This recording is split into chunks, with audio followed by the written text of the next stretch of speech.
Welcome to Pranav edu infos. UGTRB எக்ஸாமுக்கான provisional selection list வந்து வெளியாகிருச்சு. அடுத்து second grade teachers and TET எக்ஸாமும் வரப்போகுது. பிஜிடிஆர்பி எக்ஸாமுக்கான நோட்டிஃபிகேஷனும் 2024 எண்டுக்குள்ளே கண்டிப்பாக வந்துடும்.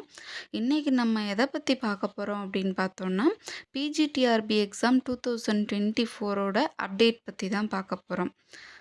இந்த எக்ஸாமுக்கான மேக்ஸிமம் ஏஜ் லிமிட் வந்து BC, BCM, MBC, DNC, SC, ST, எஸ்சிஏவா இருக்கிறவங்களுக்கு 45 வயசுலேருந்து 47 வயசாக உயர்த்தப்பட்டிருக்கு. பிஓ எக்ஸாம்லே இதுக்கான ஏஜ் லிமிட்டை வந்து உயர்த்தி கொடுத்துட்டாங்க. அதனால் 47 வயசு வரைக்கும் நம்ம எழுதிக்கிறலாம். ஜென்ரல் கேட்டகரியில் உள்ளவங்க வந்து மேக்ஸிமம் ஏஜ் லிமிட் வந்து 42 அண்டு டிஃப்ரெண்ட்லி ஏபிள்டு பர்சனாக இருந்தால் 52 வரைக்கும் எழுதிக்கிறலாம். மேக்ஸிமம் ஏஜ் லிமிட் வந்து 52. இதுக்கான சிலபஸ் வந்து கண்டிப்பாக மாறப்போகுது ஃப்ரெண்ட்ஸ். இதுக்கான சிலபஸ் வந்து ஸ்டாண்டர்ட் வந்து கொஞ்சம் மாறப்போகுது.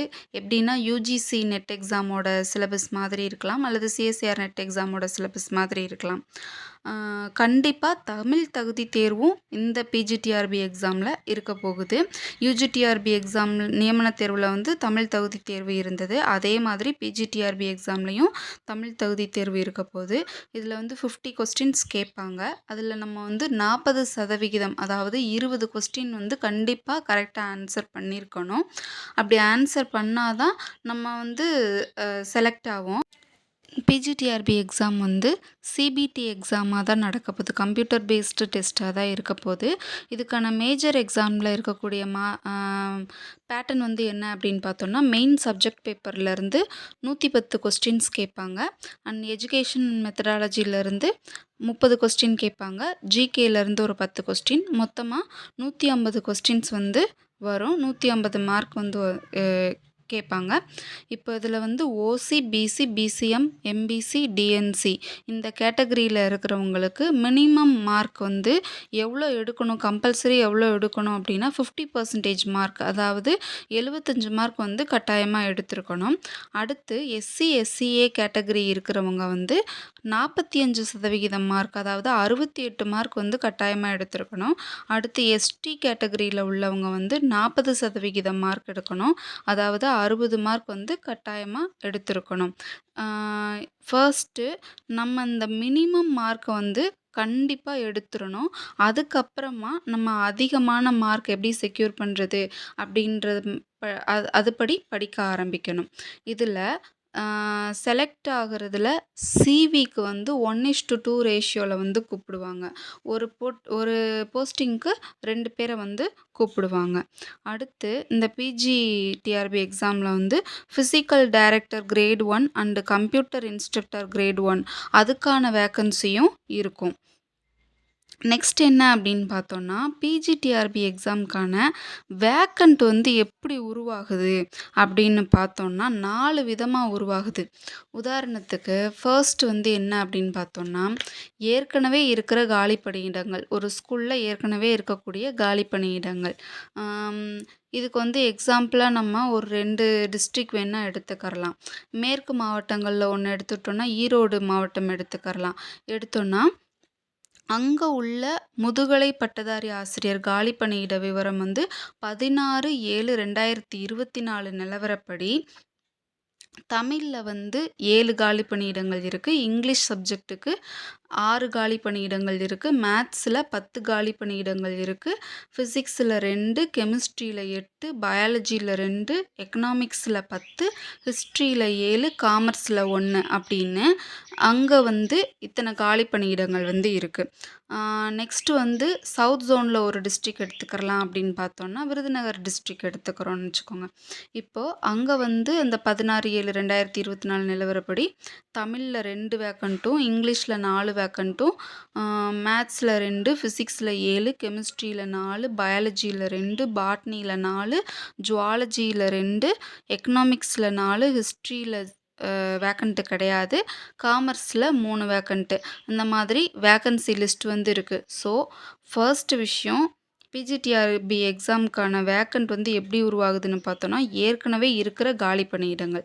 2வது என்ன அப்படின்னு பார்த்தோன்னா, அகடாமிக் எண்டில ரிட்டயர்ட் ஆகுற பிஜி டீச்சர்ஸோட வேக்கன்ஸு.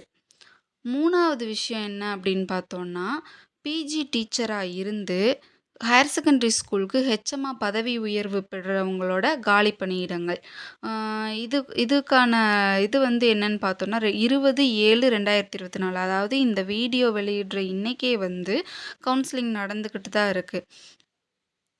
இன்னைக்கு வந்து பதவி உயர்வு பிஜி டீச்சரா இருந்து ஹையர் செகண்டரி ஸ்கூல் ஹெச்எம்மா பதவி உயர்வு பெறுறவங்களோட எண்ணிக்கை அப்படின்னு பார்த்தோன்னா, மொத்தம் 426 பேர். பாடவாரியாக பார்த்தோன்னா, தமிழில் 52 பேர், இங்கிலீஷில் 58 பேர், ஜுவாலஜியில் 50 பேர், பாட்னியில் 42 பேர், ஃபிசிக்ஸில் 87 பேர், கெமிஸ்ட்ரியில் 57 பேர், காமர்ஸில் 4 பேர், எக்கனாமிக்ஸில் 25 பேர், ஹிஸ்ட்ரியில் 2 பேர், ஜாகிரஃபியில் 2 பேர், ஃபிசிக்கல் டைரக்டரில் 2 பேர். மொத்தம் 426 பேருக்கு வந்து பிஜி டீச்சராக இருந்து ஹையர் செகண்டரி ஸ்கூல் ஹெச்எம்மா பதவி உயர்வு கிடைக்குது. அதில் ஒரு சிலர் வந்து ப்ரமோஷன் வேண்டாம், பிஜி டீச்சராகவே இருந்துடலாம் அப்படின்ட்டு முடிவு பண்ணியிருப்பாங்க. குறைஞ்சது ஒரு 300 வேக்கண்ட்டாவது இதிலேருந்து நம்மளுக்கு பிஜிடிஆர்பிக்கான வேக்கண்ட்டாக உருவாகும்.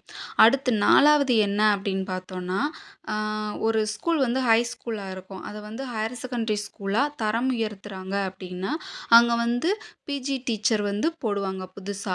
அதில் வந்து 9 பிஜி டீச்சர் வந்து கம்பல்சரி போடுவாங்க. வேக்கண்ட் வந்து போடுவாங்க. என்னென்ன சப்ஜெக்ட்டுக்கு அப்படின்னு பார்த்தோன்னா, Tamil, English, maths, physics, chemistry, biology, history, economics, commerce இந்த இந்த சப்ஜெக்ட்லலாம் வந்து பிஜி டீச்சர் வேக்கண்ட் வந்து அங்கே இருக்கும்.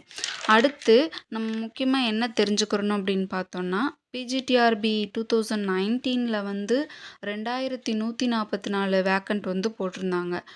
பிஜிடிஆர்பி 2021ல் அடுத்து போட்டிருந்தாங்க 2 வருஷம் கழிச்சு. 3237 வேக்கண்ட் வந்து போட்டிருந்தாங்க. கண்டிப்பாக பிஜிடிஆர்பி வந்து 2024 எண்டுக்குள்ளார நம்மளுக்கு நோட்டிஃபிகேஷன் வந்துடும். 2000 வேக்கண்ட்டுக்கு மேலே இருக்கும் அப்படின்னு நம்ம வந்து நம்புவோம். அடுத்து வந்து பிஜிடிஆர்பி எக்ஸாமுக்கு நல்லா ப்ரிப்பேர் பண்ணுங்க. ப்ரிப்பேர் பண்ணுறதுக்கு முன்னாடி நம்மளுக்கு வந்து ஒரு வேக்கண்ட்டுக்கு எத்தனை பேர் போட்டி போடுறாங்க அப்படின்ற விஷயத்த வந்து அவங்க சப்ஜெக்ட்டுக்கு நம்ம ஃபஸ்ட்டு தெரிஞ்சு வச்சுக்கணும். இப்போ உதாரணமாக எடுத்துக்கிட்டோன்னா, பிஜிடிஆர்பி 2019ல் டோட்டல் வேக்கன்சிஸ் வந்து 2144 வேக்கன்சிஸ். அதில் தமிழுக்கு 319 வேக்கன்சிஸ். அந்த 319 வேக்கன்சிஸ்க்கு அப்பியர் ஆனவங்க, எக்ஸாமுக்கு அப்பியர் ஆனவங்க வந்து 27,214 பேர். அதாவது ஒரு போட்டிக்கு 85 பேர் போட்டி போடுறாங்க. ஒரு வேக்கண்ட்டுக்கு 85 பேர் போட்டி போடுறாங்க. 1:85 ரேஷியோ. அடுத்து இங்கிலீஷ் சப்ஜெக்ட்டுக்கு பார்த்தோன்னா, 223 வேக்கண்ட்டுக்கு 24,790 பேர் வந்து எக்ஸாம் எழுதியிருக்கிறாங்க, அப்பியர் ஆகியிருக்கிறாங்க. அப்போது ஒரு வேக்கண்ட்டுக்கு 111 பேர் வந்து போட்டி போடுறாங்க. மேத்ஸ் எடுத்துக்கிட்டோம் அப்படின்னு பார்த்தோன்னா, 279 வேக்கண்ட்டுக்கு 26,589 பேர் வந்து அப்பியர் ஆகுறாங்க. ஒரு வேக்கண்ட்டுக்கு 95 பேர் போட்டி போடுறாங்க. ஃபிசிக்ஸ் எடுத்துக்கிட்டோம் அப்படின்னு பார்த்தோன்னா, 210 வேக்கண்ட்டுக்கு 11,317 பேர் வந்து அப்பியர் ஆகுறாங்க. ஒரு வேக்கண்ட்டுக்கு 54 பேர் போட்டி. அடுத்து கெமிஸ்ட்ரி சப்ஜெக்ட் எடுத்துக்கிட்டோம் அப்படின்னு பார்த்தோன்னா, 356 வேக்கண்ட்டு மொத்தம். அதுக்கு 12,049 பேர் வந்து அப்பியர் ஆகுறாங்க. ஒரு வேக்கண்ட்டுக்கு 34 பேர் போட்டி போடுறாங்க. அடுத்து பாட்னி சப்ஜெக்ட் எடுத்துக்கிட்டோம் அப்படின்னு பார்த்தோன்னா, 154 வேக்கண்ட்டுக்கு 5,967 பேர் வந்து அப்பியர் ஆகுறாங்க. அதில் 1:39 ரேஷியோ, அதாவது ஒரு வேக்கண்ட்டுக்கு 39 பேர் வந்து போட்டி போடுறாங்க. ஜுவாலஜி சப்ஜெக்ட் எடுத்துக்கிட்டோம் அப்படின்னு பார்த்தோன்னா, 144 வேக்கண்ட்டுக்கு 7,723 பேர் வந்து அப்பியர் ஆகுறாங்க. ஒரு வேக்கண்ட்டுக்கு 54 பேர் வந்து போட்டி போடுறாங்க. அடுத்து ஹிஸ்ட்ரி சப்ஜெக்ட் எடுத்துக்கிறோம் அப்படின்னு பார்த்தோன்னா, 104 வேக்கண்ட்டுக்கு 10,238 பேர் வந்து போட்டி போடுறாங்க. ஒரு வேக்கண்ட்டுக்கு 98 பேர் போட்டி போடுறாங்க. அடுத்து ஜாகிரஃபியில் பார்த்தோன்னா, 11 வேக்கன்ட்டுக்கு 728 பேர் வந்து அப்பியர் ஆகுறாங்க எக்ஸாமுக்கு. ஒரு வேக்கன்ட்டுக்கு 66 பேர் போட்டி போடுறாங்க.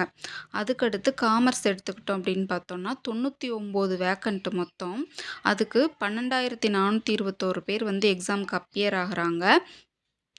அப்போது ஒரு வேக்கன்ட்டுக்கு 1:125, அதாவது ஒரு வேக்கன்ட்டுக்கு 125 பேர் வந்து போட்டி போடுறாங்க.